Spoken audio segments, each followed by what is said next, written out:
speaker myself, as you can guess.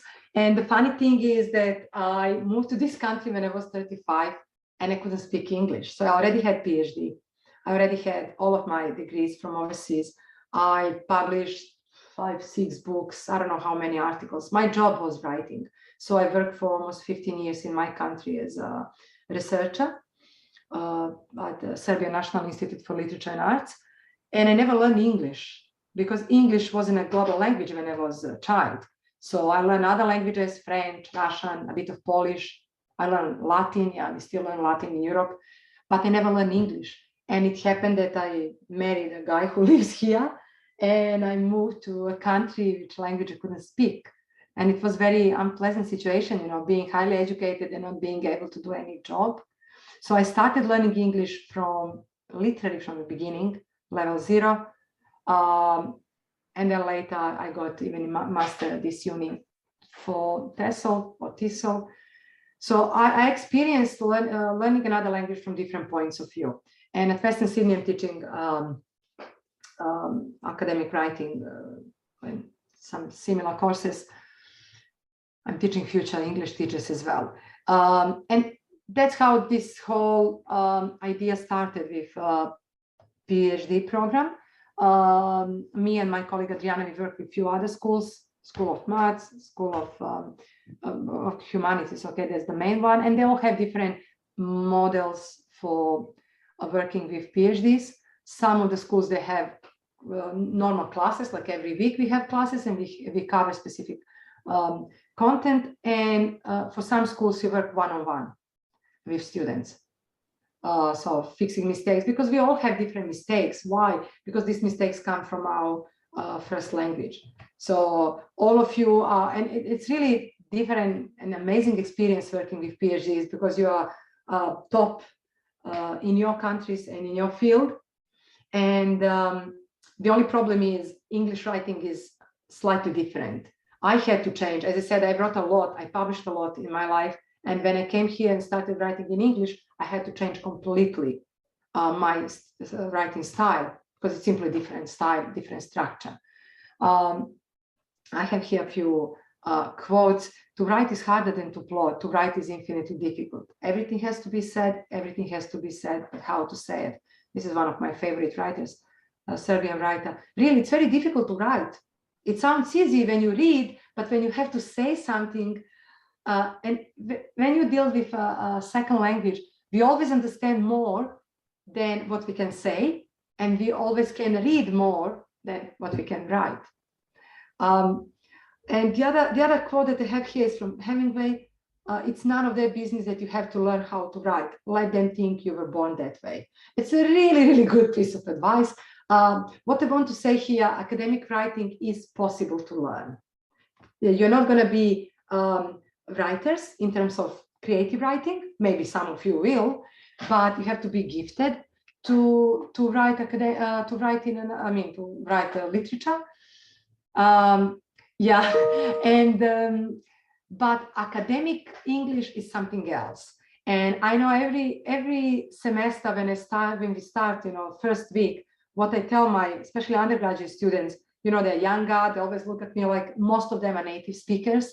And I always tell them, okay, you probably are thinking now this bloody Vogue is going to teach me English. I'm so unlucky. And I tell them, no, I'm not going to teach you English. I don't want even to teach my own son English. So I let his teachers to teach. I don't want him to speak my English.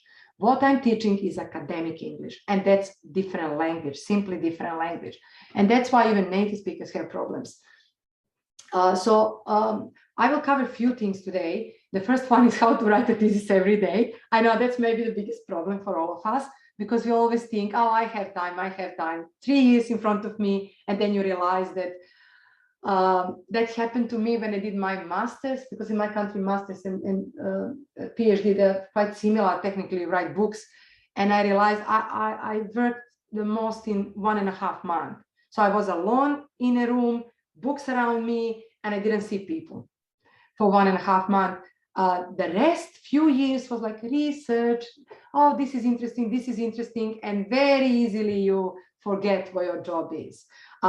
Thesis writing is a schoolwork. That's the first thing that you have to understand. Schoolwork, and it has to be done. Once you submit, you can enjoy, read whatever you want, write whatever you want, but just think about this as a work that has to be done. I will talk about literature review, mostly about a structure of literature review, because it seems to be a big problem, and just to focus on paragraph writing. Because if you write a good paragraph, you can write 500 words, 500 pages or 5,000 pages if you can write one good paragraph. Okay, you heard who I am. This is my email. My motto is once my student, always my student. So you will have my email if you need anything, any consultation or whatever, you can always contact me. Your thesis writing has to be academic. Okay, you know that it has to look academic. Don't expect to add too much. I mean, one drop will be enough. So your job is to show what previous literature is saying and add a little bit. Don't dream that 200 pages will be new in your writing. No, they're not going to be new.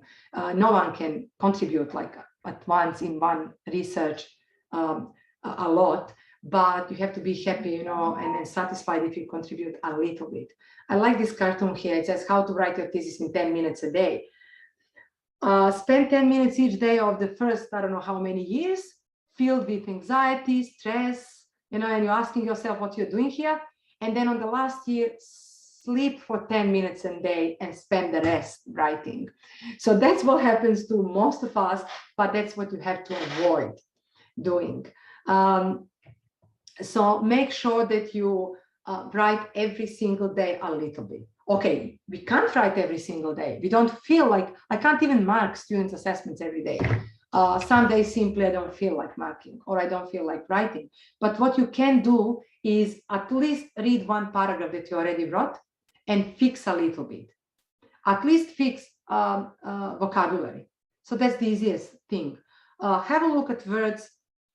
Maybe you can find better words, more academic words. So change few words in one paragraph today, you should be happy. So it's a lot. So maybe today you're not gonna write. Maybe tomorrow you will write 20 pages. Who knows? Depends on how you feel or how ready you are. But make sure that every day you do a little bit. At least read what you already wrote, or at least read a new article or find new sources. Make sure that you stay in that mood all the time, because you know it's easy to say, oh, today I'm going to take a break, tomorrow I'm going to take a break, and then when you turn around, you already the whole month you haven't done anything, and then you're under stress, and when you're stressed you can't work. So as I said, edit your drafts. You don't need to edit the whole chapter, but just at least one paragraph every day. Maybe you will think differently about some things that you did a few days ago, or a few weeks ago, because you read more. So that also makes your writing better. There are few stages in thesis writing.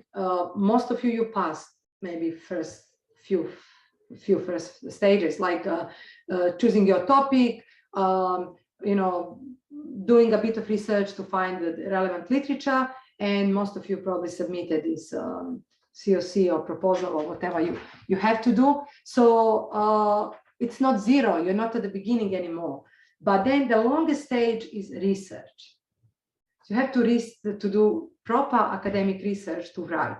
When you write shorter articles, then you can do research and write the whole article at once. It doesn't work for thesis writing. For the whole thesis, you have to do part of research, write this down, and then move on.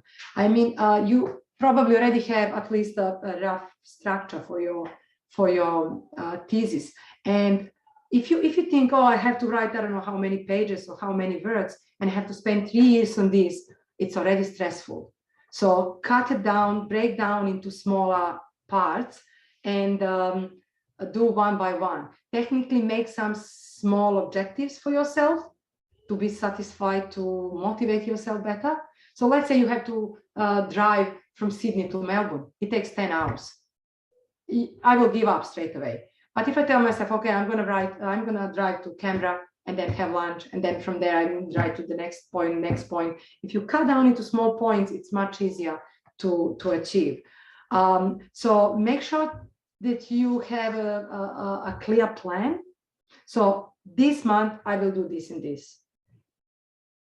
If you do it, fine. If you maybe will do faster, maybe sometimes it will take longer, but roughly you have to have some guides for yourself.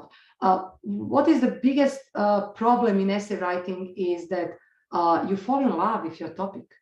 Maybe at the beginning you have no idea what you're doing. Maybe you decided about the topic because your supervisor told you, who knows, or maybe it just sounds interesting. But once you start digging, once you start reading, you realize that, oh my God, it's amazing. That happened to me when I did my PhD. And then I started reading, and oh my God, and writing and publishing about this, everything except the actual thesis. So it's there are lots of interesting things, but as I said at the beginning, you must tell yourself every single day, I'm doing a schoolwork. It's perfect that I would like to read 3 extra books about that, but I don't need them at this point. Just focus. Like self-discipline is the most important thing. Everything else is easy. I mean, you're smart, you can do research, you can write. Otherwise, you wouldn't be at this point. You would be somewhere in high school at the moment. So just force yourself to stay focused on your topic. So all the time have your topic or the topic or the argument for one chapter have in front of you. Don't, move around. When I started writing my PhD, I wrote my argument. I did drama, poetical and narrative elements in drama. So everything what they cut before they put drama on stage, I was interested in. Anyway, and I wrote my argument, and I would die to prove that argument was 100% correct. A few years later, I laughed at my own argument. I changed it completely. Doesn't matter. What I want to say, it will happen a lot. Sometimes you think, oh, this is what is correct. And then after some maybe further research, or maybe looking at other literature, or maybe some study that you do, or experiment, or whatever you do, you realize that you were wrong. It's okay. We can't be correct every single time. Correct yourself. So the worst thing that you can tell yourself is, oh, I'm always right. You will probably make huge mistakes. So accept that we are not perfect, accept that other people are not perfect. I read few PhDs recently. I did editing for another school, not my field at all, mathematics. And I saw some things that don't make sense. I was thinking, in few years, my students will use this as an academic source. So it's huge responsibility. It's better to admit, I don't know this, or I'm wrong, then go back and fix, then just let it go. Okay, your supervisors, they do their job, but don't forget that you are the only person in this world that know that topic amazingly well, or you know the best. Whatever your topic is, there is no other person that did exactly the same topic. So that's your advantage. Be proud of yourself because you're doing something which no one else did. Maybe same topic in another language or another field, but not exactly what you're doing.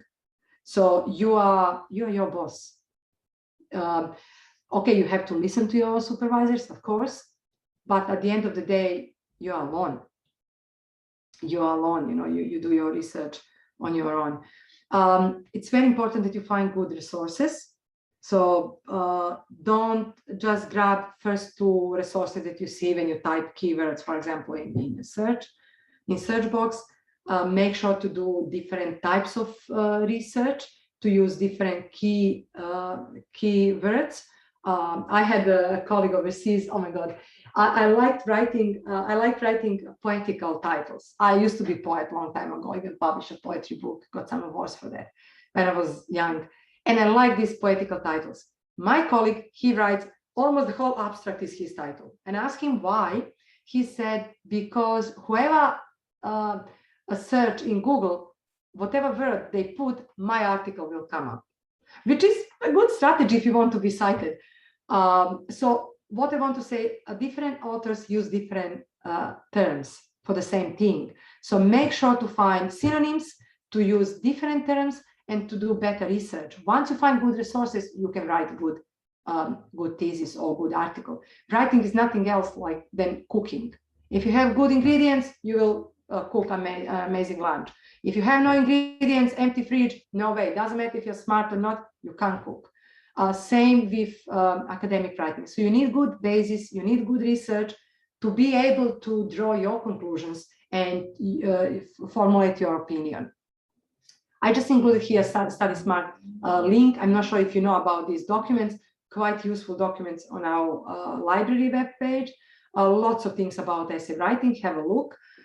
Note taking, I don't need to tell you much about this because that's probably what you're doing, what you've been doing your whole life.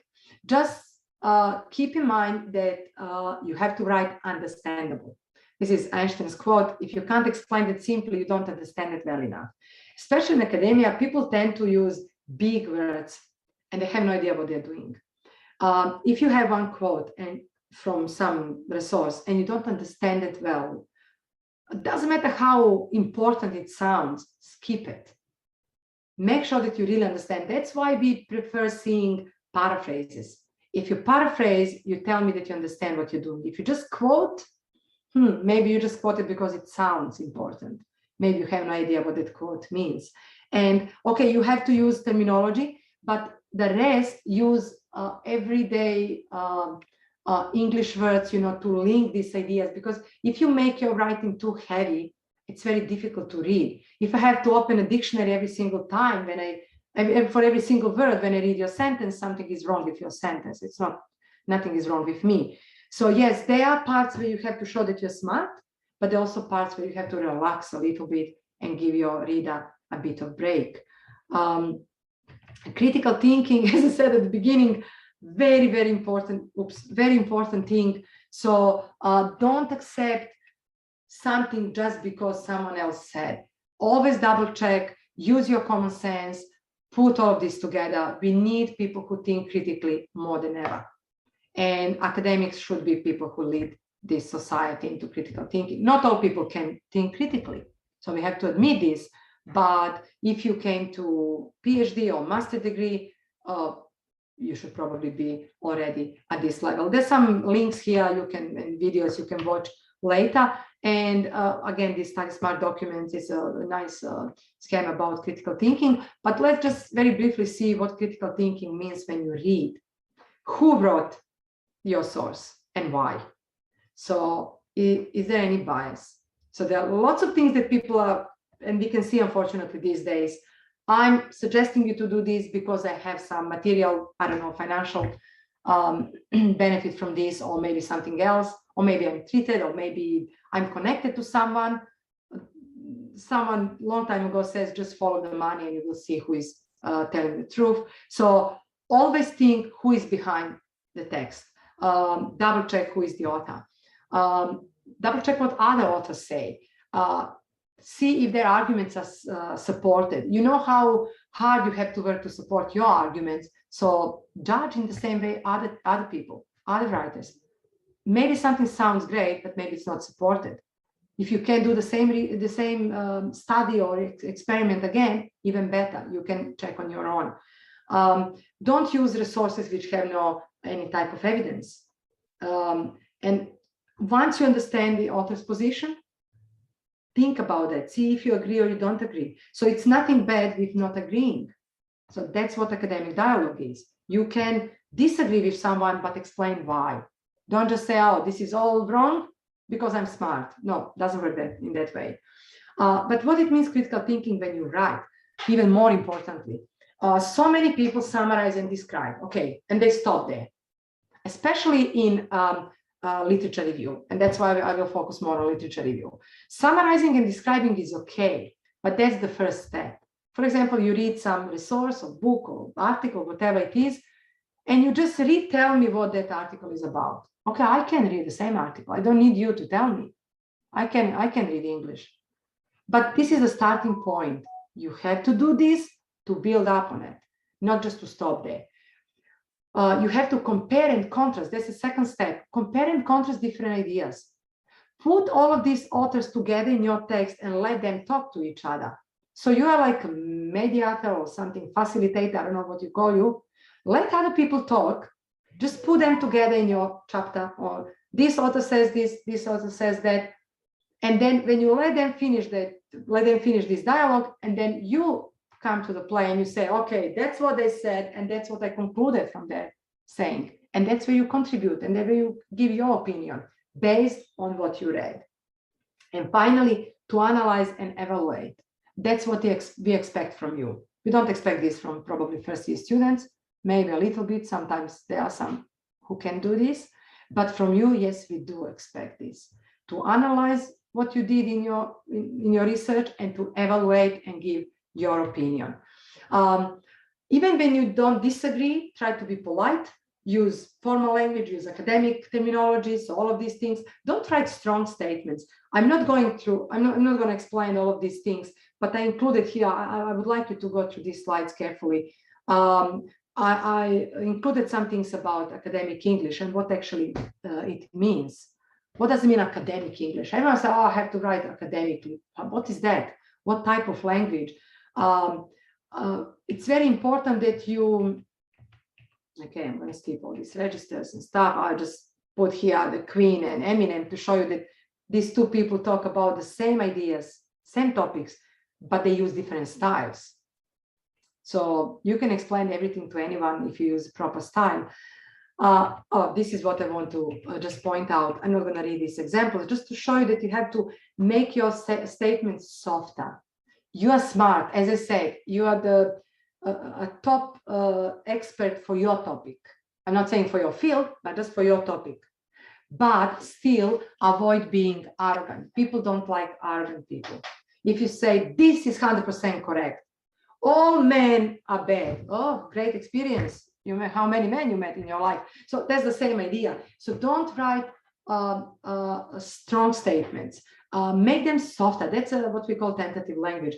All students who use Facebook, they fail. No. Or all mature students perform badly at uni. No, it's not true. I had so many mature students who were amazing undergraduate students.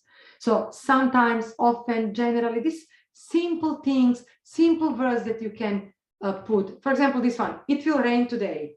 Okay, are you God? How do you know for sure? There is a high possibility of rain today. These two sentences, these last two sentences, they have exactly the same meaning. Just the second one is more academic. And I would believe more the person who says the second sentence than the previous one. It will rain today. It's so a bit arrogant. Okay, there is a great video. I don't think that we will have time to play this video, but it's an amazing video showing tentative and boosting language. So what it means, sometimes you have to sound very firm and very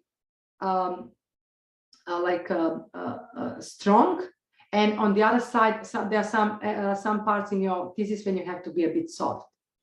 And this fine balance between these two things can make a huge difference in your writing. I really suggest you to watch this video. It's just a few minutes video, but it has lots of examples and it has lots of explanation how to do all of these things. Before you start writing, or you already started writing a little bit late, but each part of your thesis, each chapter or paragraph when you write, always ask what can be someone else's argument. Even if you're 100% sure in your argument, have a look what can be the other side. Try to make a dialogue with someone who is completely opposite, who thinks completely opposite than you. And as I said, try to write every single day a little bit. Doesn't need to be ideal, doesn't need to be academic, doesn't need to be perfect. You can delete the whole, let's say you wrote today 1 page and tomorrow you realize it's all nonsense. Okay, delete it. But it's not like waste of time. You practice today. Without this first bad page, you wouldn't write the second one, which is better. So correct yourself. This is what we call free writing. Like just write anything today, connected to your thesis, of course. The different genres, academic genres that we incorporate into our thesis. So when you say a PhD, what does it mean? It's a long piece of writing which has lots of small genres inside.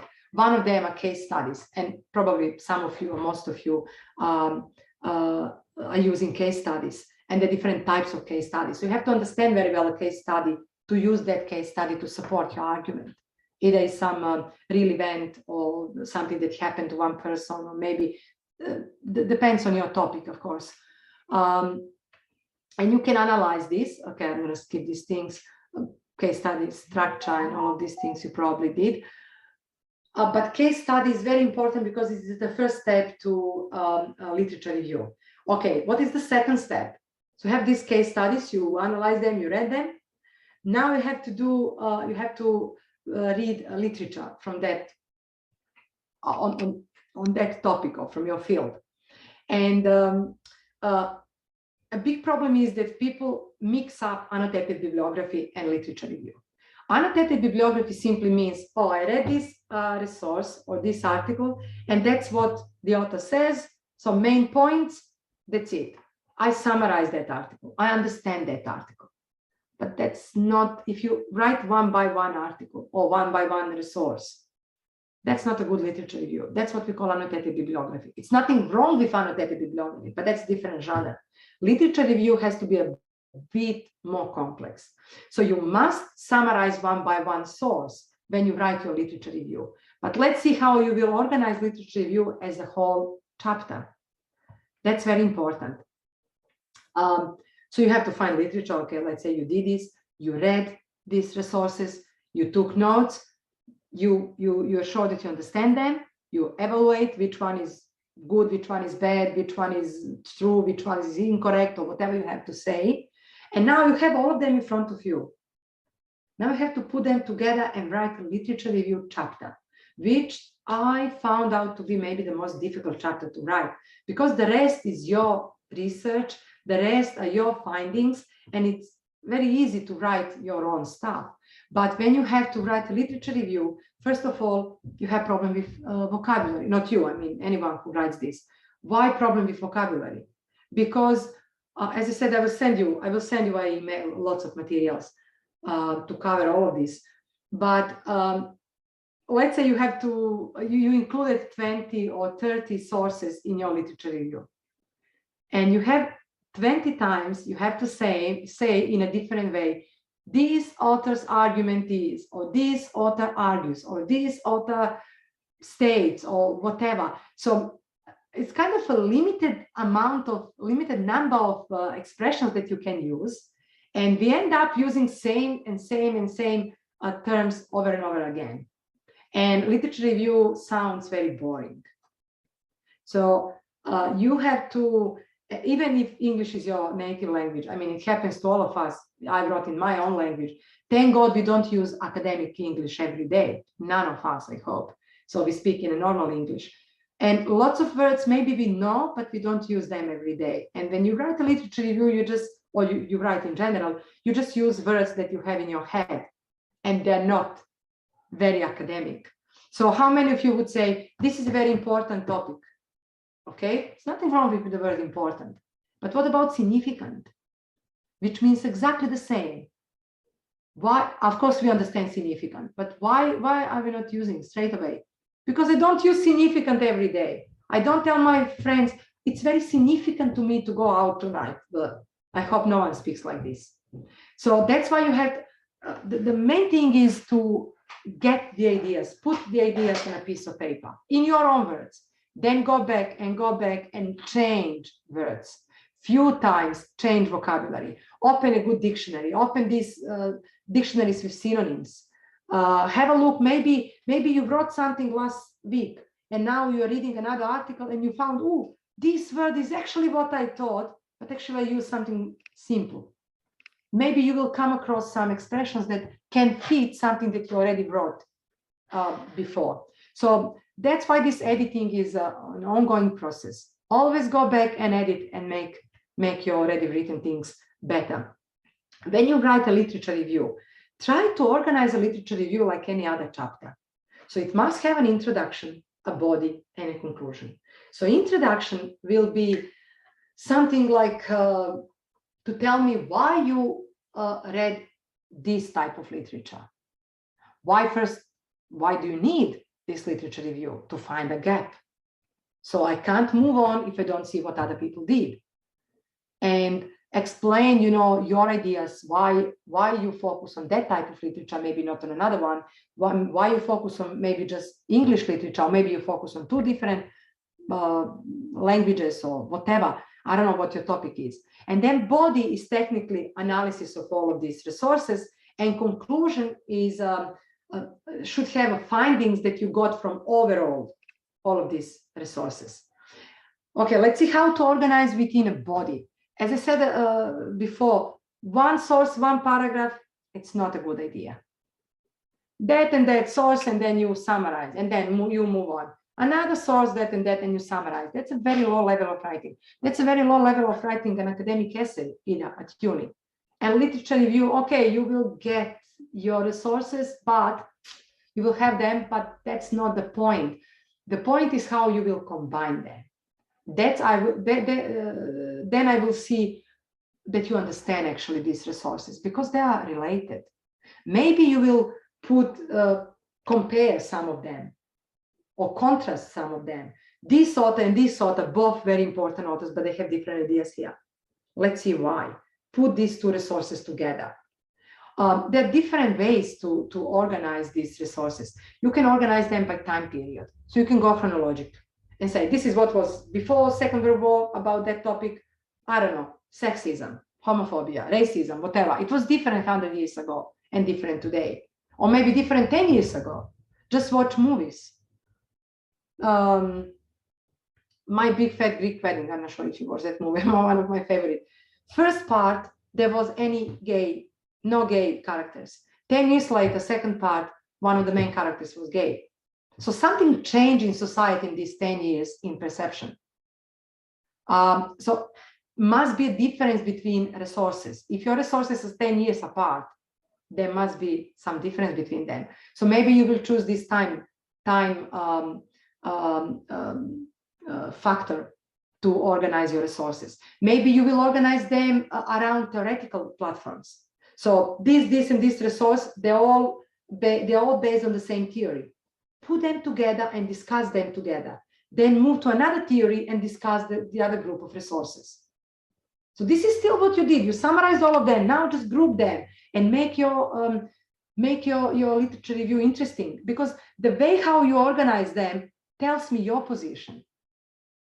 Maybe you will start from the most important to the least important, but explain in introduction. Explain the introduction in your introduction of the literature review, how you will organize and why you are doing this in your literature review. Or maybe you will pick some subtopics or theme or issue that particular sources are discussing, and organizing that way. Maybe, I don't know, let's say sexism I mentioned. Maybe there are resources that talk about men being disadvantaged in society, and then you have resources talking about women being disadvantaged, and you have resources that focus only on language, or resources that focus only on social aspects. So there are lots of different things. You're the only one who can decide how you will organize, because you know your literature the most.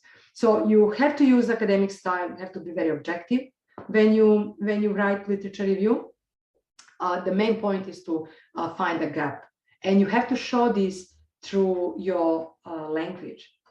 So use comparative language, use qualifying words.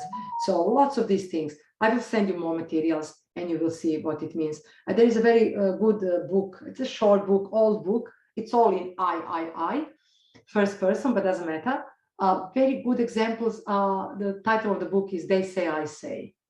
So how to put other people's ideas and your writing together. That's the most important thing and more difficult thing to do.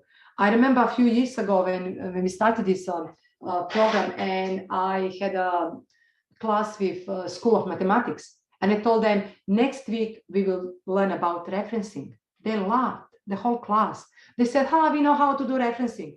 Of course, you are computer experts. Of course, you know how to use this software and put quotation marks. I told them, okay, you're smart. You know that you have to put quotation marks if you're quoting directly, and you put page number. Anyone can do this. I mean, 10 years old can open a referencing style manual and follow the instructions. Okay, my undergraduate students can't, but yeah, 10 years old they can. But what's the point about referencing? How you link resources in your writing. What these resources are doing in your writing. Are they moving forward, pushing forward your writing, or you use them just to have them? So that, when I say referencing, that's what I think. What type of words you are using? Do you say that and that author says, that and that author states? Two favorite verbs. Avoid them. To state, and that's what we call reporting verbs. When you report on something, use specific words. I will send you a list of these verbs. To say and to state. What do they mean? They mean someone is making noise. That's what you're telling me. Someone is opening their mouth and they're talking. That's it. Nothing else. But if you tell me the author problematizes, the author finds out, the author assumes, the author, I don't know, argues, all these other verbs, they have better meaning, much deeper meaning. And just by choosing this reporting verb, you're telling me your position. So you analyze all the time. Your word choice is very important to show me what your position is. Okay, this is some vocabulary for evaluating positive and negative and all of these things. You can have a look at this later, and please have a look at these guides. You can see lots of tips. Of course, it has to be formal, it has to be impersonal, very technical terminology, and of course you deal with abstract ideas. That's all what you know. This is just one comparison between literature review and the essay. But one more time, your literature review should be an interesting chapter, not a boring chapter, interesting chapter. As a reader, I want to see you in that literature review. I don't want just to see a summary one by one of resources, because anyone can do this. Any questions so far? Okay, thank you. Why paragraph? I found recently something, I have to find it, sorry. Just give me 1 second to, stop sharing. And because my son is also doing, he did lots of things open. Right, somewhere here.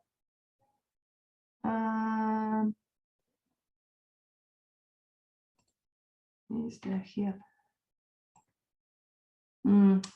Maybe I deleted.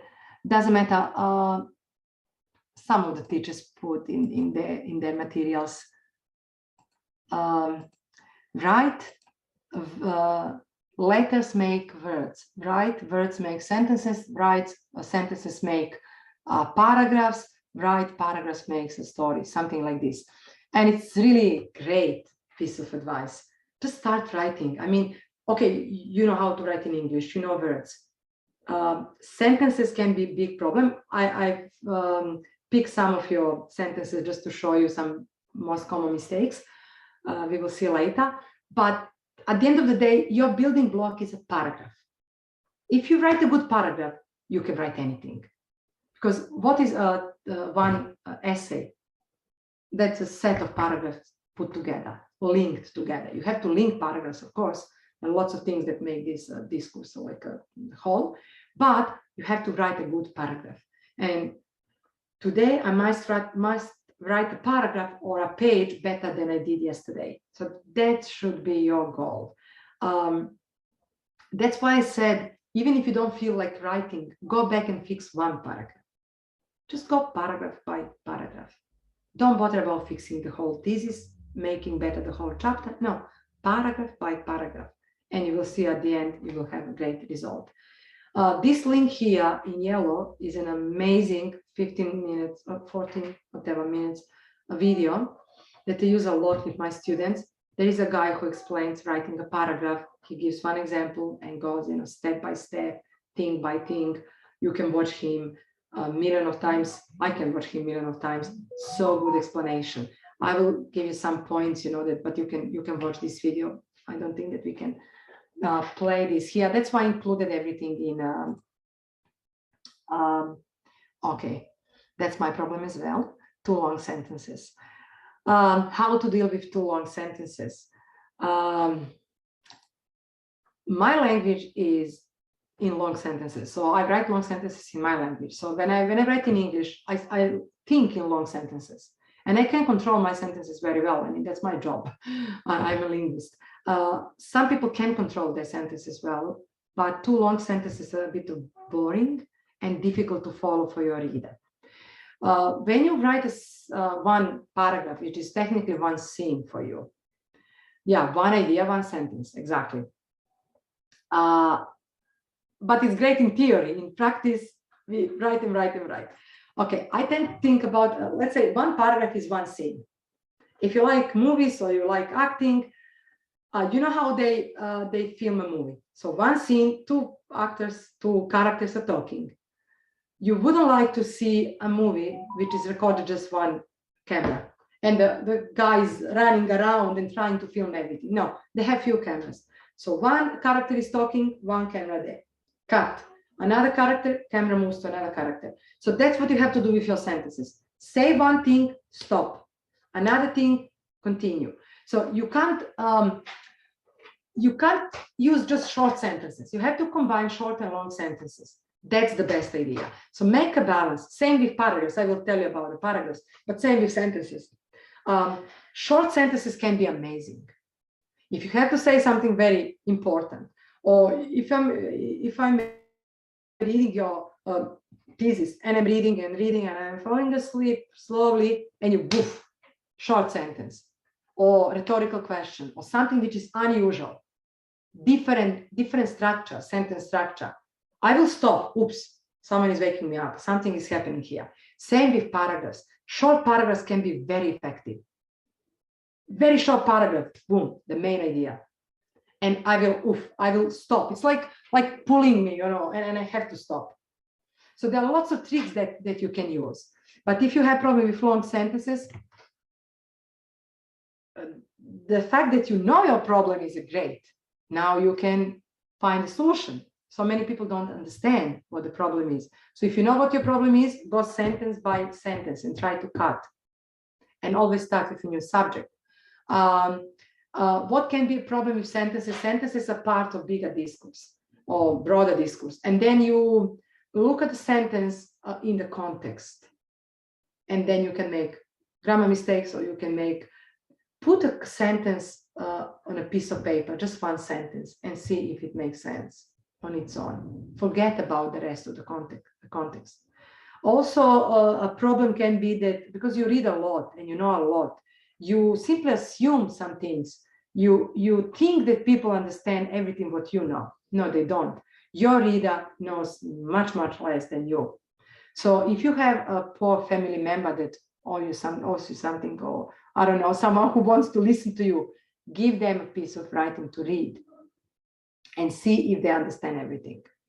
I will give you some tips later in a paragraph, how to see if everything is related. But yeah, if you know that your sentences are long, try to cut them. You know what is the best exercise for writing? Unfortunately, it works only once with students. If you write about one idea, let's say 1,000 words, or you wrote one essay, now write exactly the same in 200 words, but don't lose the main points. You will see it's very, very difficult to do because you have to cut lots of things, but the point is to be able to evaluate what is relevant and what is less relevant for. That's why I said at the beginning, it's a very big problem because everything is new for you. You're so excited. For the first time you're reading about that topic and you think everything is wow. No, wow, few people, 100 people before you who read the same article, they found out the same idea. So don't get too excited. Calm down. So try to think from the point of view of a person who didn't read everything what you read and who doesn't know everything what you know. So make sure that every idea that you're writing is clear and understandable. On the other side, you write,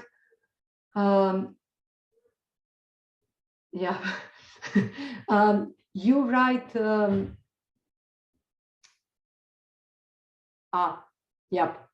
that's what I was about to say now. Don't forget, so on the one side, you have to explain things to make sure that your reader understands. On the other side, you write for academic audience. So skip basic things, skip describing or defining things that everyone knows. If you write a PhD in medicine, or I don't know, in psychology, or whatever your field is, you write for people from that field. You don't write for me. If you give me to write something from medicine, there will be lots of things that they don't understand. So let's say I'm writing an article about linguistics. If I write for a public, like for newspaper, they ask me to write something about sentences for newspaper. Of course, I will explain what a compound sentence is. Or maybe I'm not going to even use this word. I will say something else.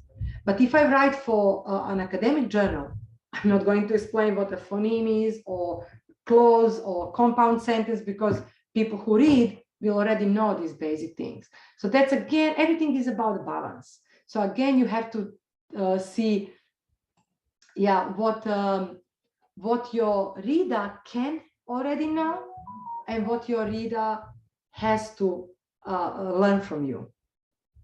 So that's why it's very good if someone reads your draft.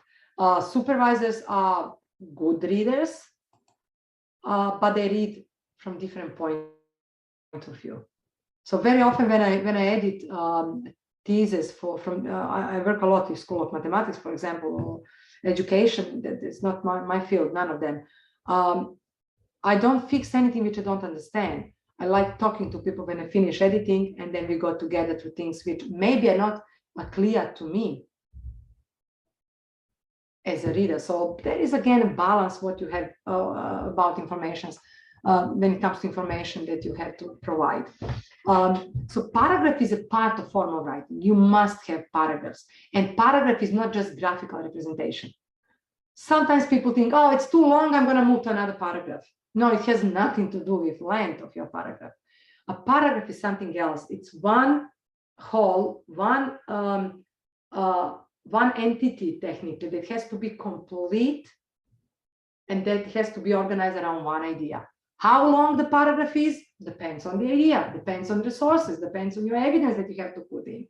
So we don't cut paragraph because, oh, it's a whole page, I have to move to another paragraph. No, you move to another paragraph when you have to, not because of length. So one idea, one paragraph. It's very important to have topic sentences to keep your paragraphs unified. I will tell you.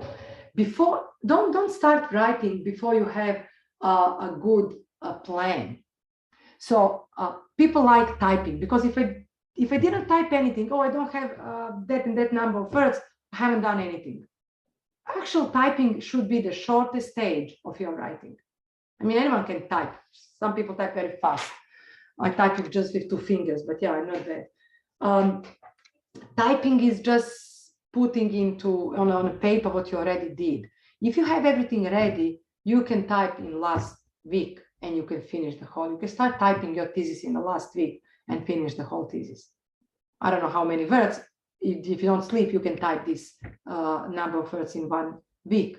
But more importantly is to know what you're doing. So again, let's go back to cooking. We went once to some restaurant where they prepare dinner, in front of you. And the guy they asked you what you like, what you don't like. And the guy was getting, preparing my dinner. And I told him, oh my God, my husband is going to divorce me because of you. He said, why? I mean, he was good looking, but it wasn't the reason. I told him, I keep telling my husband that it takes the whole afternoon to cook dinner and you finish my dinner in 5 minutes. He said, yes, but I have everything ready. And really, the pasta was measured, put in bag for one dish. Everything was cut, everything was washed. So he just had to put ingredients together. So exactly the same with writing. If you have, let's say you finish reading for 1 chapter or whatever your piece of writing is, you took notes, you understand these ideas, you combine them, this and this goes together, this and this goes together. If you divide all of this in groups, you will see how you actually organizing your paragraphs. And then later you just have to translate this into sentences, nothing else. So this planning is very, very important. Don't skip. Don't write a paragraph just, oh, I finished reading, oh, I'm writing now. No, plan. Once you plan very well, as I said, you can start typing the night before you submit. If you didn't plan anything, even if you start writing 3 years in advance, nothing is going to happen. So, as I said, it has nothing to do with the length of your paragraph. Your paragraph will be as long as you need to finish one idea. Okay, in PhD, something happens that you need more than one paragraph for one idea, and then you don't even need a topic sentence for the second one. But mostly we have one paragraph, one idea finished, or one sub-point finished. There are some rules, you don't need to strictly follow them, but don't make your paragraph too long or too short. Don't write one sentence paragraph, and don't write like 5 pages paragraph. So it has to be reasonable somehow. As I said, combine short and long paragraph, make a nice balance, exactly the same like sentences. Sometimes people complain, why do we need to learn different sentence types? Not because you will be a linguist, most of you don't do linguistics, but you have to understand different types of sentences to be able to combine them to make your writing more interesting. Imagine listening to music and it goes like this, na na na na na na na na na na na na for 5 minutes, you will get crazy. So you have to change a melody. Your writing has a melody. Type of sentences. Are you putting because at the beginning, or you put because later in a sentence? Changes music of your writing, a melody. Are you using long paragraph or different types of paragraphs? Paragraphs also have different, not all paragraphs are the same. They have different style. If you change this, combine, you again change the melody of your writing. So when I read your writing, I'm listening to music. If I don't like that music, your writing is boring. If I like that music, you keep me interested. So it's all about music. So don't use too many short paragraphs, don't use too many long paragraphs. Try to combine them. In general, body paragraphs, so I'm not talking about introduction and conclusion, but the main amount of this, the paragraphs that you use, they are body paragraphs. That's what your main writing actually is. They usually have a topic sentence. Why topic sentence is so important? Sometimes topic sentence is the first sentence. Sometimes you have kind of a background, a little bit, someone mentioned background here, and then you move to the topic sentence. But topic sentence means my paragraph is about this and this. I mentioned this sexism. Okay, not only women, but also men can be discriminated based on their sex. That's my topic sentence. I never start a paragraph with a reference, with a quote. So you can finish a paragraph, read it, go back and give me in one sentence the main point, what your paragraph is about. If you know this structure, it can help you to read faster as well. When you read, sometimes, I mean, we don't have unlimited time for reading. So you have to be able to read, to skip things which you don't need. It's not cheating. Sometimes you read long books. So it's not cheating. Simply, I don't need this information. This piece of information doesn't mean anything to my writing. Okay, I'm going to skip it. But how to skip? Read beginning of the paragraph, usually, or beginning of the chapter. One paragraph, it's a small piece of writing. If you make it bigger, you will get a chapter or an essay. If you make it even bigger, you will get a book. They all have exactly the same structure. Introduction for the paragraph is a topic sentence. It is in my own words. No referencing, no quoting, no analysis. Simple, empty. You know, like a sandwich. What do we have in a sandwich? We have 2 pieces of bread and we have filling in between. These 2 pieces of bread are introduction and conclusion, or topic sentence or concluding sentence in a paragraph, or introduction chapter or concluding chapter in a thesis. So everything is the same structure like a paragraph. Just make it bigger and smaller, bigger and smaller. That's what you're doing in your writing. So you must tell me what your paragraph is about. If I read your book or your article and I read first sentence, this is about, I don't know, racism in America. I'm not interested. I'm writing about racism in Australia. I will skip this paragraph, or I will skip the whole chapter because That's not relevant for me. I can read maybe later when I have time, but right now I have to finish my writing. So skip it. So that's why this topic sentence is very important for your readers, and for you, even more important, because it helps you. It's like a policeman, helps you to stay focused and to make sure that your paragraph is not moving. Yeah, that's what I'm doing all the time with my students. And then you will like this book, this grammar reference book. It's full of this analysis. You have to stay within one idea. That's the main problem with paragraphs. You start writing and you easily connect, it links to something else. One thing leads to another, and you know how it ends. Yeah, and you move away from your beginning. So that's why you have to have topic sentence all the time in front of you. That's why I tell my students, especially undergraduate, always have your essay question in front of you. But you know my essay questions. Yes, a question. Yes, I know, I gave it to you. But have, or your chapter, have the title of your chapter in front of you all the time to make sure that you're staying, because you need a policeman to control you. As I said at the beginning, self-control, self-discipline, very important thing.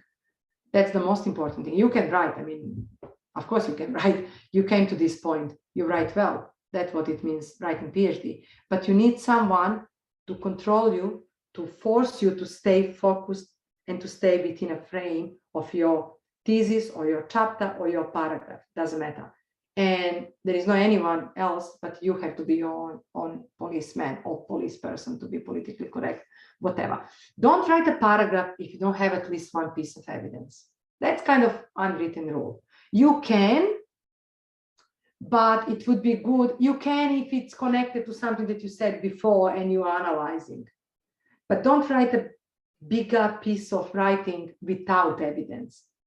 It's okay to hear your opinion, but it must be based on what we have in. Okay, it's don't take this for granted and like golden rule, because there are some parts of your thesis where you write just about your study or your experiment, for example. It's okay. You don't have a literature, for example, as a piece of evidence, but yes, you have your examples or something that happened or some quotes from your participants, or I don't know what your study can be. So piece of evidence is very often it's a reference, but it doesn't need to be just a reference. Can be statistics, can be some result of your experiment or study, can be, I've seen so many theses where they quote participants. I read recently one about translation of Quran and using some software to help students to remember verses or something. And there are lots of teachers who teach Quran who talked about that. So that's also a piece of evidence. It doesn't need to be strictly literature, but make sure that you support everything what you're saying in one paragraph. So you have one topic sentence, one idea, then few supporting sentences. Why should I believe you if you tell me that there is racism at universities, for example? That's your topic sentence. Okay. Or you tell me smoking is bad. Fine, I like you, but why would I believe you? Because you think it's bad? No, because you will give me evidence. It causes this, and this disease, or whatever your point is. And a concluding sentence. Not all paragraphs have a concluding sentence, but most of them they have. And this concluding sentence is very useful to link paragraphs, because paragraphs have to be linked. This pill structure or till structure, my son is in year 4 and I spent the whole term working with him and his best friend online, and they learn a lot this pill structure. And I even use their templates for my students at uni. Exactly the same. So last year they used Oreo structure. You know, Oreo biscuits, opinion, reason, evidence, opinion. That's what you do in your PhD. It's just different style and different words you're using, but structure is exactly the same. So if you follow this structure, it's very, very easy to stay on track for your paragraph and to write good paragraph. Now I will give you one, some people call it till structure, topic, evidence, elaborate, or whatever. So it doesn't matter, same thing. I will give you one example. If you have time, we can discuss here. If not, I will open at least here to see. I have one very good short essay with colors, amazingly helpful for writing any length of. So okay, when you write shorter piece of writing, you have one argument. When you write thesis, yes, you have one argument. That's your answer to your topic. But your thesis is made up of so many arguments, little arguments. So similar is with a paragraph. In one paragraph, you have one main idea, which is in a topic sentence, but then you have some points to support this idea. Whatever you introduce, explain. Introduce, explain. Introduce, explain. That's how paragraph works. That's how you're moving forward with your paragraph. I mentioned this literature review, and I said that you should have introduction, body, conclusion. In paragraphs also, you have introduction, body, conclusion. In the whole thesis, you have introduction, body, and conclusion, but just your chapters.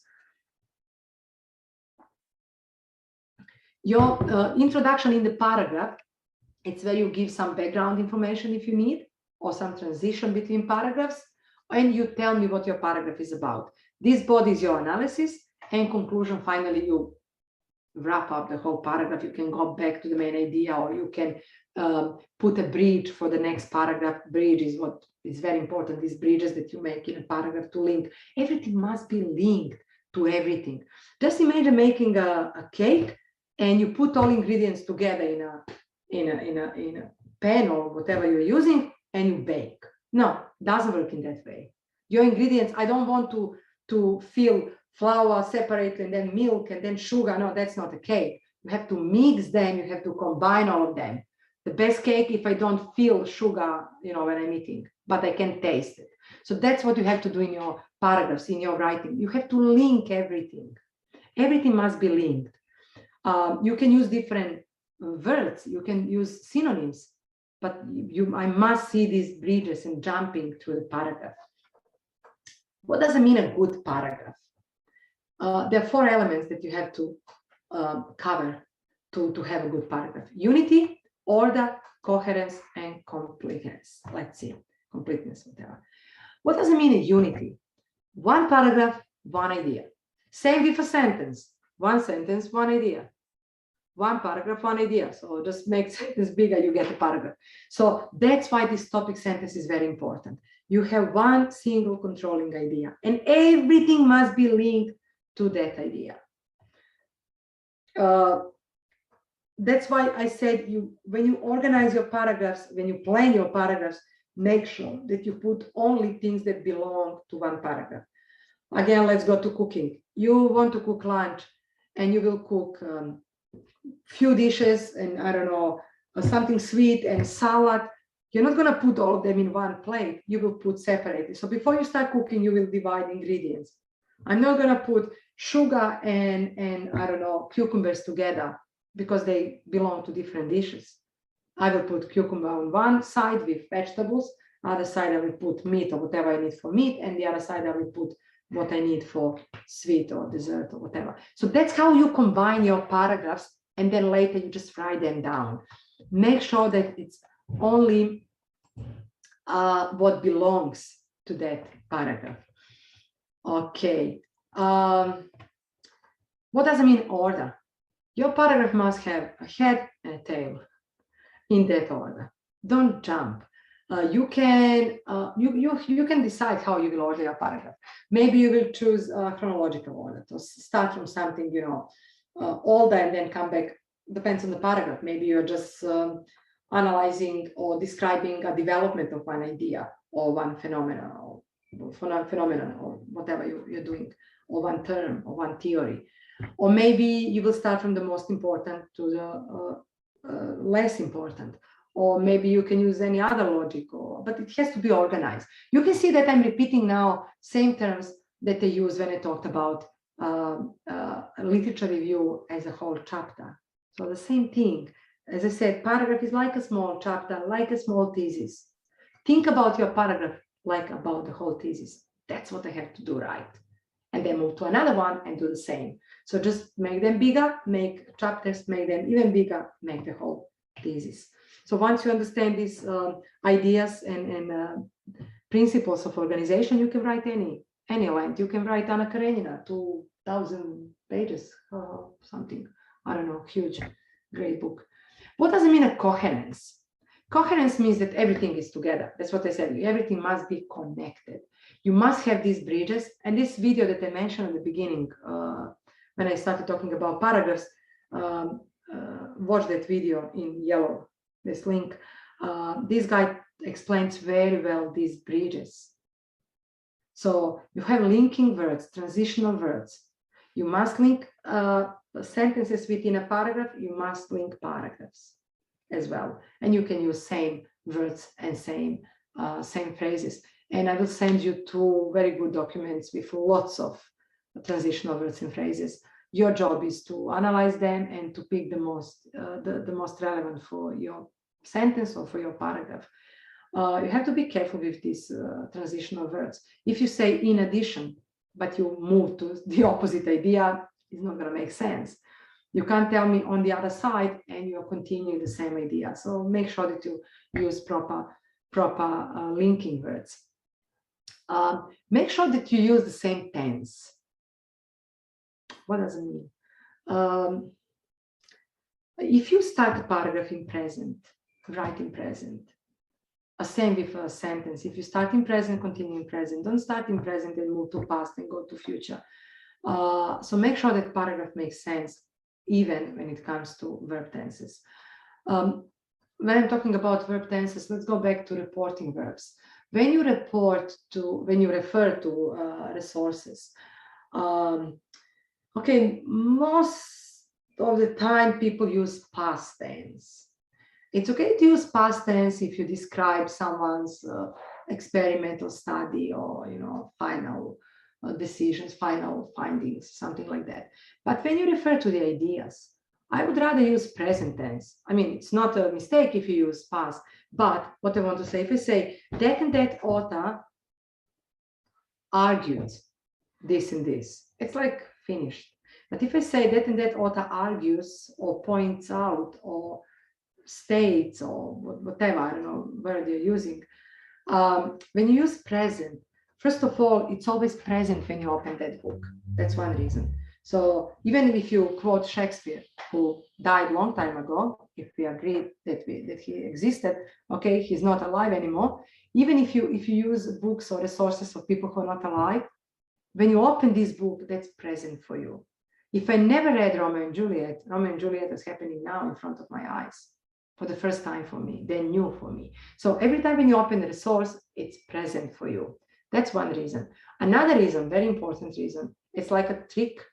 It's that something that we call narrative present in literature. What does it mean, narrative present? You use present to show me that that story is happening in front of my eyes. So it's a bit of like tricking your reader. When I read in present simple, then it's kind of happening in front of me. And your writing is more alive. Just see how we tell stories to kids. We don't say the prince went to the forest and he found a monster or whoever, a dragon, and he killed the dragon and he won the princess. No, kids wouldn't get this properly. If you say the prince goes to the forest and he finds a dragon and he kills a dragon and he wins the princess, whatever, it's like just using this present makes your story alive. So same idea in academic writing. Use present when you refer to literature and you will get extra points subconsciously from me as a reader. Maybe I will not even understand why I like your writing, but your writing is actually happening in front of my eyes. But when it comes to one paragraph, be consistent with these verb tenses or point of view. I saw when I went through your readings that you sent me, thanks for sending this. I'm not discuss everything because we don't have time, but I saw that most of you are using I, first person, which we usually avoid in academic writing, but probably your supervisors let you use first person, okay. Double check with your supervisor. Some supervisors like first person, some supervisors don't like first person. It's more difficult to write objectively. It's easy to go back to first and say, I think, I believe, but it's more convincing if you use objective way of writing. And your paragraph must be complete. Finish your idea, move on to the next one. How to achieve this coherence by cohesion? Cohesion means linking. So use linking words and sentences, use synonyms. Yeah, many of you are using I, yeah, exactly. In mathematics, for example, they don't. Depends on the field as well. I remember when I started writing, writing articles and attending conferences, I was very young, like 23 something. And my first conference, I think, I believe, and then one old professor jumped and said, who do you think you are? How can you say? I was shocked, like, but that's my opinion. I really think this. Then I learned later what it means. And yeah, but just double check. One of my friends, he just submitted, he's waiting for the results. I hope it's going to be positive. He submitted his master's in creative writing. And this academic part, I suggested him to write objectively. His supervisor said, I want to see more of you inside. Tell me, I think. So he went back to fix this. So always double check with your supervisor. So there are lots of techniques to make things, to put things together, to connect things. Some of them are to repeat keywords, to use synonyms, pronouns. Pronouns are very important, very tricky, because each pronoun must refer to what you said before. Be careful. It. Suddenly you have some it, and I have no idea what this it refers to, because your previous thing was in plural, for example. These, those, as above said, some as above mentioned, things like that. They all also can put your ideas together and make your paragraph linked. These transitional signals, as I said, I will send you. Make sure that you use proper punctuation. Parallel constructions can be tricky. I'm going to just skip these things. All of these techniques in details. You can read that. I'm not sure if you know about this, if you're aware of these parallel constructions or parallel structures. What does it mean? When you list something, and we list all the time, you can't believe in every single sentence we are listing something, even if it's not a proper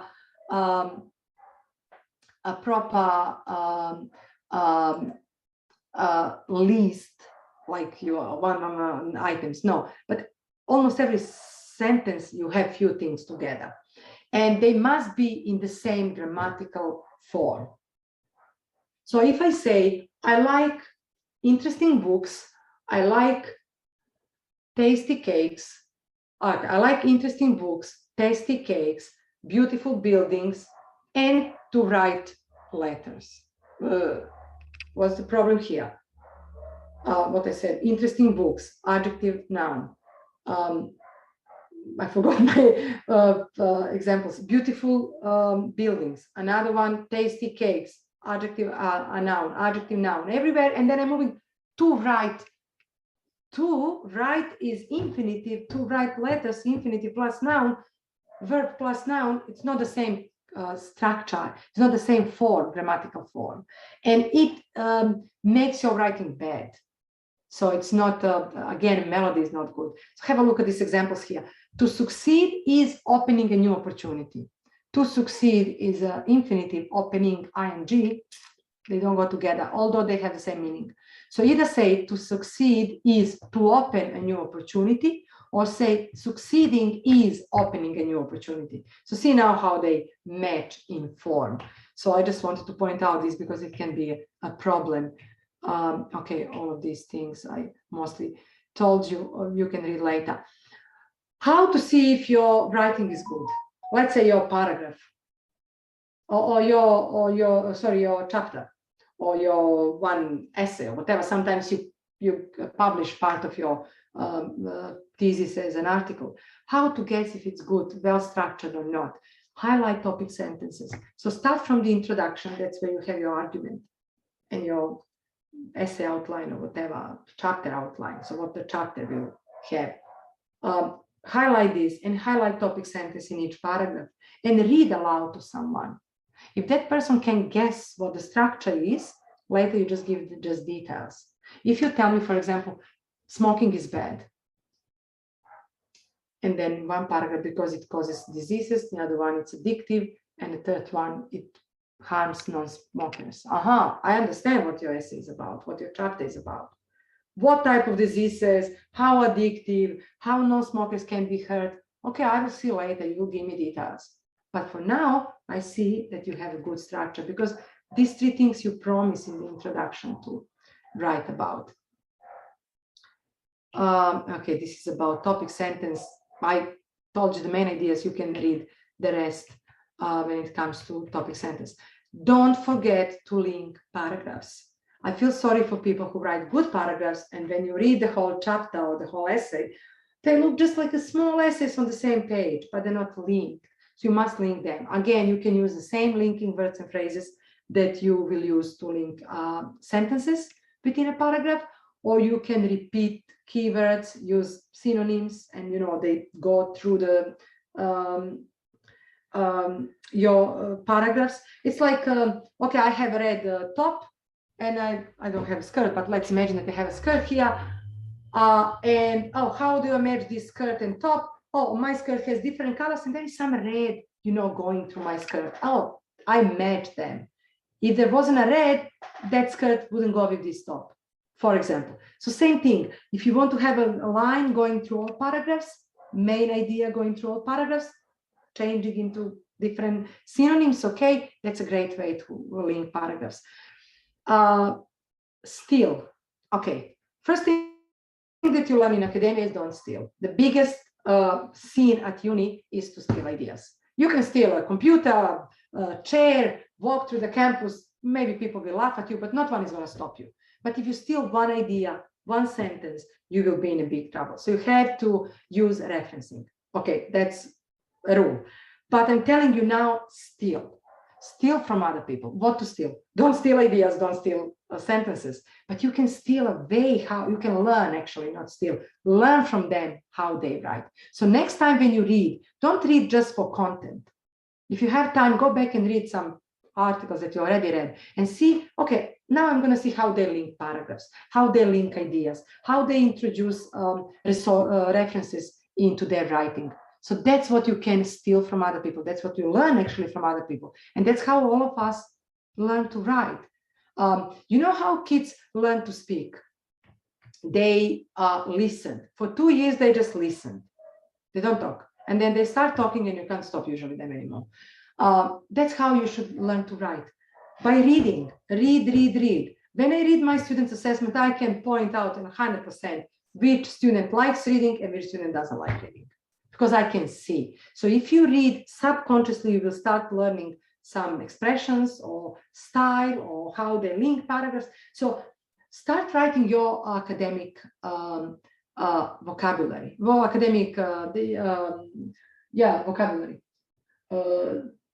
Just write down interesting words, interesting expressions. You read or you heard somewhere, you attended some conference, lecture, whatever, or you heard on TV, oh, nice expression. A significant reason. Who has copyright on this? No one. That's the English language. Write down. Maybe I'm not going to use it today, but I will use tomorrow. When you write down, your brain remembers. Use the same technique that kids are using in kindy. They ask them to write these sight words, forever. Why? Because when you write down, your brain remembers better. And just write down these interesting things. When you're free, I don't feel like writing today, okay, I'm going to just go through this and read words that I wrote in the last few weeks. And you will see how you will learn new words. Actually, you make your academic vocabulary bigger, and it makes a difference. I'm not going to go through these different types of paragraphs. You can read them later, but that, not all paragraphs are the same. And very often one paragraph is a combination of these. Sometimes you define something and then you have to illustrate, give or compare and contrast something within the same paragraph. But it's good to be aware of these styles so you can play with paragraph structure and you can play with your writing. Any questions, guys?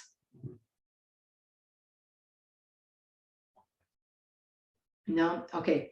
learn from your mistakes. Yes, unfortunately, that's what we all of us are doing, and that's what life is about. And I would like to move then to your writing. It's anonymous.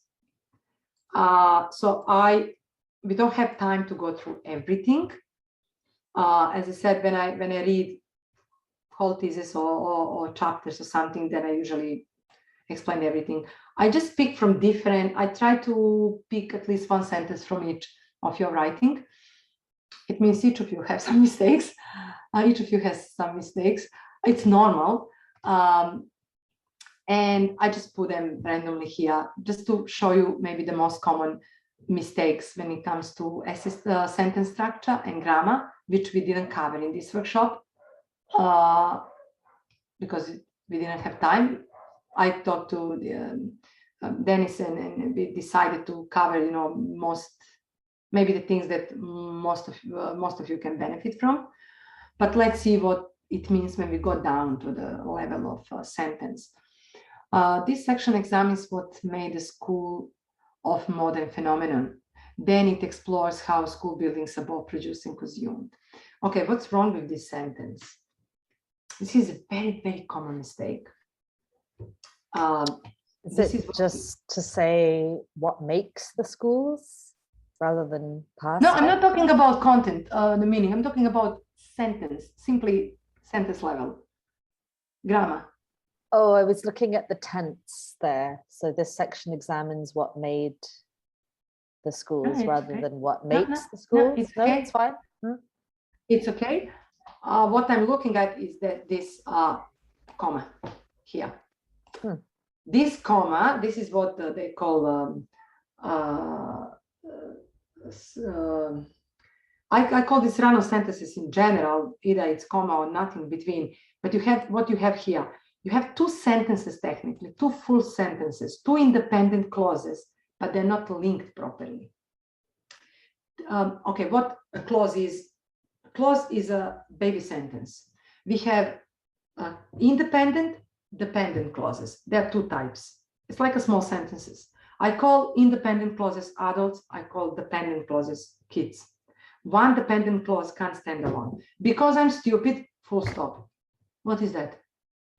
What? If I can ask myself what after full stop, something is wrong. So my sentence is not complete. That's just a dependent clause. Because I'm stupid, something comes behind. So one child can't stand alone. This dependent clause. Even if you put because I'm stupid and when I go home and because you can add as many dependent clauses, you still don't have a full sentence. So even 10 kids together, they can't live alone. They need at least one adult. This adult is independent clause. But what we can have also, two adults together can live. Yeah, they can. But we have to explain their relationship. Are they partners, brother and sister, cousins, friends? They are something. They're not just, we didn't pick them from the street. That's what we call a reality show. In real life, they must have some clear relationship. And this relationship is link. And this link is not good here. Comma is a very weak punctuation mark. Comma can't handle two independent clauses because they're full sentences. They're full of meaning. We need something stronger. That stronger can be semicolon or it can be a full stop. So I can rewrite this into two sentences. Full stop, then, okay, we need comma here. Then it explores, blah, blah, blah. Or I can put semicolon. Semicolon and full stop can replace each other. Semicolon is a very academic punctuation mark. But just remember, sometimes people have problem using semicolon. Semicolon we use only if what comes before and after semicolon is a full sentence. Only both of these parts can stand alone. So next time put full stop instead of semicolon and see if both parts make sense. If they do, you can go back and put semicolon again. But they must be related, of course, to each other. And also we can use semicolon in list when our items already have comma. We call it super comma, but that's another case. So here is what we call run-on sentence. A run-on sentence means your sentences are jumping on each other. They're not linked properly. You can put semicolon or you can put full stop here. So there are a few ways to fix this.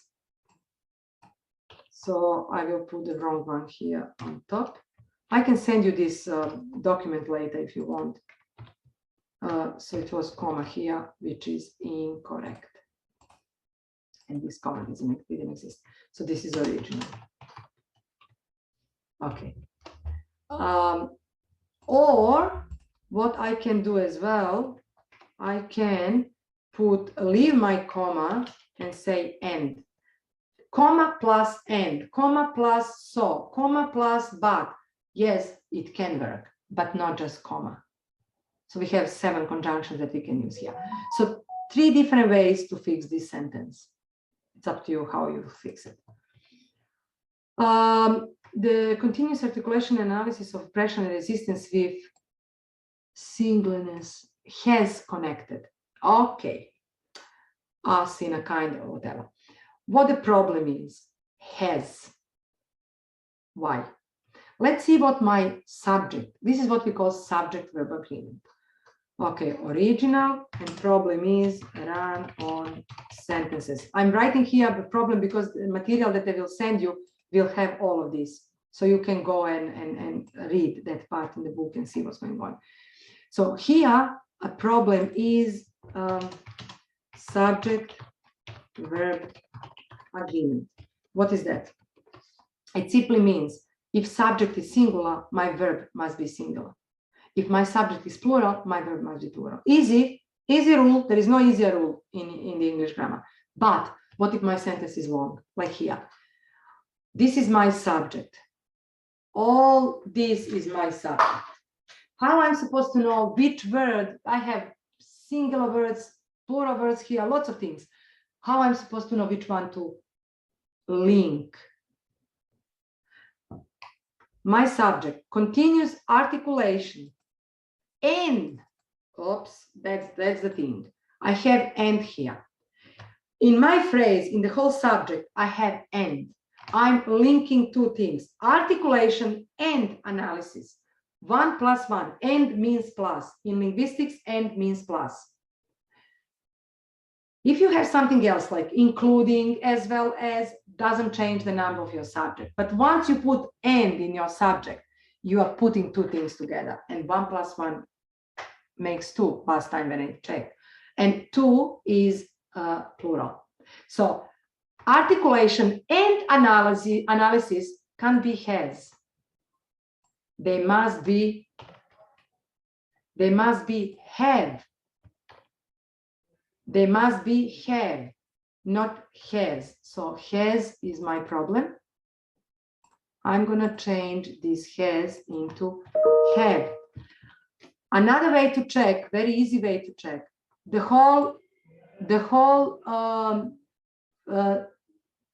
subject I can replace with they. Articulation and analysis, they have. Yeah. Now you understand that it's plural, because if you replace the whole subject with one verb, he, it, they, you will see if this is plural or singular. This is what we call compound subject. So let's see like this. Michael and John are my boyfriends or is my boyfriends? Are. Obviously, I have 2 boyfriends. Don't tell my husband, he just came in. So 2 boyfriends. I have 2 boyfriends. Michael and John. And so once you have and, you have a plural subject. Doesn't matter if you're combining 2 plural things, 2 singular things, together they make plural. Make sure that you understand so make sure that that's the problem with academic writing. We write long sentences, we write phrases. So it's easy to say, we go to school, he goes to school. No one is going to make a mistake here. We is plural. But what if my subject is long, like here, and it's a bit confusing? So make sure to understand what your subject is, what your sentence is about. Who have connected this and this? Who? Articulation and analysis. So they, plural. Okay, let's see the other one. This paper tries to inaugurate the question of single. Okay, this sentence is okay, except this questioning mark at the end. Yes, you said question, but this is not a question. This is not a form of a question. Even if I say, I would like to ask, or I'd like to pose a question if this theory is good enough or not. I'm not going to put questioning mark at the end. Yes, that's a question, it has a meaning of the question, but the form is not a question. Grammatical form is not a question. So this is simply a sentence, one normal sentence that needs full stop at the end, not a questioning mark. So be careful what the form of your sentence. This is not a question. Grammatically, this is not a question. Although you have this question word here. Okay, let's see what we have more. I will send you this document. There are many women who live alone, having abandoned by their families, especially, and there are also women who share. Okay, this is a long sentence. I can guess whose sentence is this. Someone said has problems with sentence. Not yours. Okay. Okay, it's a long sentence. I had to copy the whole sentence, but the main problem is here. Again, a run-on sentence. So what is the subject in my first part? Many women who live, blah, blah, blah, women. So women, and they are many women. So I have full sentence here. They are many women. I have my verb, I have my subject. Okay, it's a bit long, but that's technically what. They are some women. That's what I'm saying in this first part. Each sentence you can translate into this, does, that. Subject, verb, object. That's it. Or subject, verb. This, does. That's it. Someone is doing something. That's what a sentence is. Someone is doing something. Doesn't matter how long your sentence is. See, the previous one, we could replace, this one. Half of the sentence I replaced with they, did, that. That's what you're saying in this sentence. They did that. In this sentence as well, they are some women. They are women. That's my sentence. The long thing, okay, but that's my sentence. However, I'm starting a new idea. These women continue. Aha, I have another subject now. Okay, same women, but grammatically I have another subject. And grammatically I have another verb. So grammatically I have another full sentence. This can stand as a separated sentence. You can either, so again, run on sentences. You can either put a full stop. Okay, two ways to fix this. You can put simply full stop and start, however, new sentence, which I would do probably because it's very long, but it's not a mistake if you put semicolon here. Remember, I told you semicolon and full stop can replace each other, and you fix the sentence. See, very easy thing. And run-on sentences are probably the most common mistake that I've seen in academic writing. The most common mistake. Yeah, exactly. And let's see a few more sentences. Example above, present. Okay, what the problem is. Here is a problem. First of all, I wouldn't say example above. I would say maybe the above example. But the problem is this present. Present is a problem. It's a subject-verb agreement. Again, verb. Okay, how many examples do we have here? We talk about one example. Yeah. How then it comes that I have plural verb here? Present means plural. Presents would be singular. And this is how I would fix this sentence. So first of all, I would say the above example. Much better than example above. That's what I would change. And one example presents. Again, if you're not sure what to do, replace this example above, or the above example, replace with a pronoun. It presents. Now when you have it, it's much easier to match with singular verb. Always try the whole subject to replace with one word, with a pronoun. We had they up, now we have it. It presents. And let's see, while people struggles for the again subject verb agreement. What is my subject? Struggles. So always try to find the subject. What your sentence is about? Struggles. Okay, that's my subject. But what is my verb? Is struggles plural, verb singular.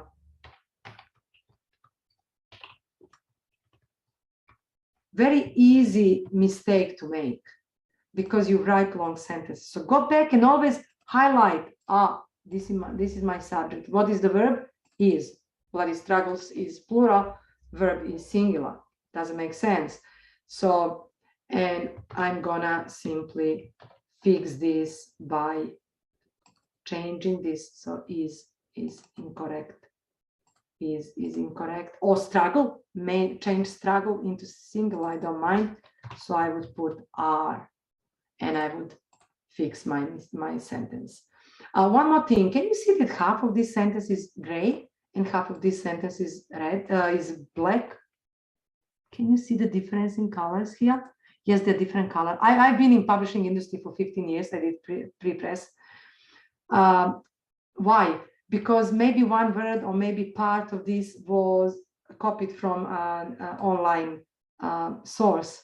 And even if you copy one word and you continue typing, it's going to be gray. On screen, we don't have black. On internet, we don't have black. We have gray. They're probably saving colors, whatever. But my suggestion, if you don't want anyone to notice that you have stolen something from the internet, just select the whole thesis and Control A and click on black, and you're safe. No, it was that's my paragraph. It wasn't from the internet. It was from another piece of writing. Whatever, from something from the screen. Yeah. Okay, these companies are just a tip, which I usually tell my students, like, don't let me see straight away what you stole. Just make me, work hard to find out what you stole. Anyway, while the company's early success, okay, what's the problem with this one?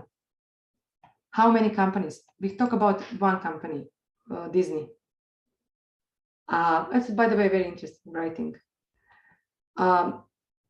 Very interesting topic. One company. What do we have here? Many. When we have companies and success next to each other, okay, early is just extra thing. Forget about this adjective. But companies and success, two nouns next to each other, something must be done here. One noun belongs to another. That's the point. So this is not companies. This is a problem. This is not many companies. You have to ask yourself, do I have more of something in my sentence, or someone is possessing something? This is a possessive form, what we need. So there is actually one company, and that company possesses something. Company S. Yes, when we read, it sounds the same. Companies, but not when we write. So always think, when it comes to possessive S, possessive forms, it's also a very big problem because apostrophe we don't read. And it can be a huge problem for native speakers. And it is a huge problem for native speakers. For me, it's not because my language has possessive genitive. English lost cases. This is one leftover of cases. Long time ago, English had cases, like Slavic languages have cases, 7 cases in plural, 7 in singular. It means different form of the same word. Latin language has cases, also 7. So my brain says, oops, when I have to say possession, my brain says, okay, you have to change this. We use different thing in my language, but we have possessive form. And this is the only leftover from cases. And we have another one in pronouns, I and me, he and him. And that's why people make mistakes. So it's not a common thing in English. But make sure, ask yourself, do I have many of something in my sentence? I'm talking about many companies regularly attribute blah, blah, blah. Okay, another thing. But company's success, it's actually success of the company. So if you're not sure what to do, try to rewrite with of. If you can rewrite with of, then it's a possession. So I could say, while the early success of the company has been largely attributed. So I could say in that way and make sure that while the early success of the company, whatever, I can even do this and still have, that's another way, this of is another way to express possession. So you have two ways, but these companies doesn't work. Okay, happy? Let's see. Stop share. Okay, I will send you these slides. I will send you these examples with explanations so you can compare with these with resources that I will send you. I will send you lots of resources about things that we didn't cover here, but that can be a problem, or there are usually problems in academic writing. I don't expect you to use everything. You're quite good. I mean, it's quite good writing. In some of your writings, I had to read more to find mistakes. It's pretty good, I have to tell you, much better than some other theses that I read. So you're doing well. Yeah, if you have any question.